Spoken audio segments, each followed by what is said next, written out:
renvoyer 50 ans en arrière, parler comme dans les AG trotskistes maoïstes, et c'est formidable. Emmanuel, tu m'as renvoyé à peu près pareil. Dans les cours de Sciences Po, c'est encore un retour en arrière, c'était sympathique, mais je ne suis pas du tout d'accord avec vous. Il faut que, je veux bien, mais concrètement, il y avait une seule proposition qu'on aurait pu donner ce soir, qui est d'une simplicité monumentale et qui pourrait tout changer, mais en l'espace d'un mandat. C'est limiter le nombre des mandats du Premier ministre. Point final. L'affaire est réglée. Quand on sait qu'on aura un gouvernement qui fonctionnera 4 ans et après qui fonctionnera 4 prochaines années mais qui ne pourra pas continuer, il y aura un remplaçant et je crois qu'on assainira la situation. Concernant la proportionnelle ou majoritaire, j'y connais rien, je ne veux pas me prononcer là-dessus. Maintenant, deuxième remarque, et Richard, c'est toi qui m'a amené à cette remarque. Tu as parlé dans le Talmud qu'on ne pouvait pas imposer trop les citoyens parce qu'après ils n'iraient plus défendre les frontières. C'est peut-être vrai, j'ai pas lu le Talmud, je ne sais pas, je connais rien. Mais il y a un truc qui est extrêmement mais incroyable. Théodore Herzl a écrit des contes philosophiques. On ne le sait pas assez, il faut les lire. Et le premier conte philosophique écrit par Théodore Herzl commence par quoi?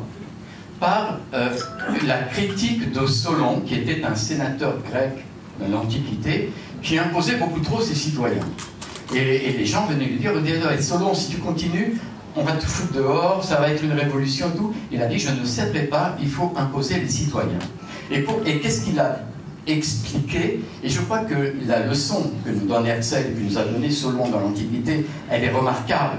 Il a dit, ouais, j'impose, je sais que la pression est dure, mais il faut que les citoyens d'Athènes comprennent une chose, il faut qu'ils aient ce qu'il appelle une insatisfaction supportable. Et c'est ce que, ici, dans ce pays, on est incapable d'avoir.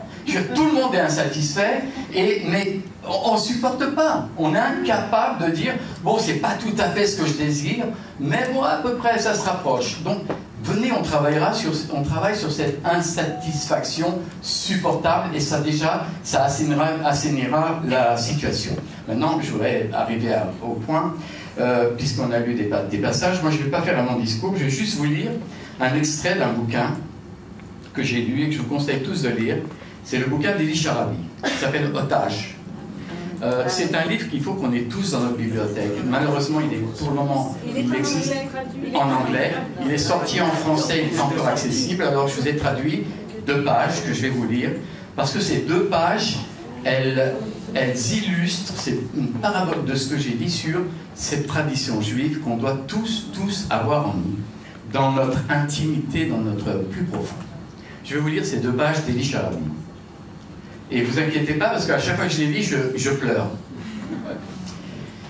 Parallèlement aux moments difficiles que nous traversons, aux disputes, à la fin, aux foules humiliantes, aux disputes entre nous, nous nous efforçons de construire des moments qui nous unissent. Sharabi était pendant plus de 500 jours dans les tunnels du Hamas avec 3 de ses collègues qui ont été attrapés à Nova. Et ils se disputaient tous les jours, je le lirai dans le bouquin. Des moments de complicité. Nous nous efforçons donc de construire des moments qui nous unissent, des moments de complicité. Au cours de ces moments, au fil de la journée et de la semaine, nous laissons place à la tradition et à la religion. Je ne suis pas religieux, mais ce monde ne m'est pas étranger.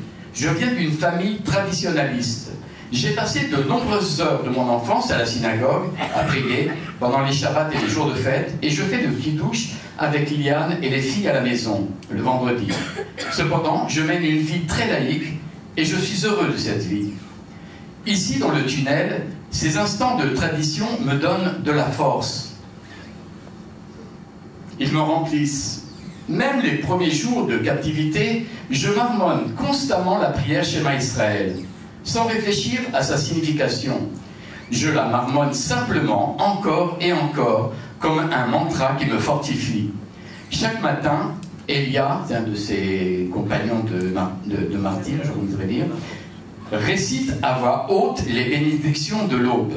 Il les connaît par cœur, car il a été élevé dans la religion.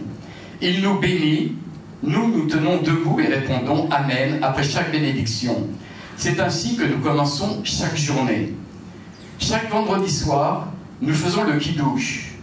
Peu importe ce que nous avons traversé la semaine, s'il y a eu ou non des disputes, des frustrations, des chagrins ou des douleurs. Peu importe notre apparence, l'état de notre espace, l'état des toilettes, la puanteur de l'air. Peu importe quand et comment fut notre dernier repas. Peu importe ce que nos geôliers ont dit ou non. Et peu importe l'obscurité qui nous entoure. Nous nous rassemblons tous les quatre en silence et écoutons Elia qui tient une coupe d'eau et récite d'une voix tremblante et basse Yom HaShishi. Avant le kiddush, je chante la bénédiction, éloge de la femme de valeur, Eshet-Raïl. Je chante les yeux fermés et je pense aux femmes de ma vie, ma mère, mes sœurs, Liane, Noya et Iriel. Elia ne connaît pas cette bénédiction. Je lui en apprends les paroles et lorsqu'il commence à la connaître, chaque vendredi, nous la chantons ensemble. Ensuite, nous partageons le pain, c'est-à-dire le morceau de pita que nous avons spécialement conservé pour cette bénédiction. Tout comme les souvenirs liés au jour de fête, chaque Shabbat, nous évoquons des souvenirs et nous racontons des histoires. Chacun revit ses expériences du Shabbat à la maison, les plats qu'il cuisine ou mange habituellement. À la fin du Shabbat, Elia nous chante des chants de fin de Shabbat.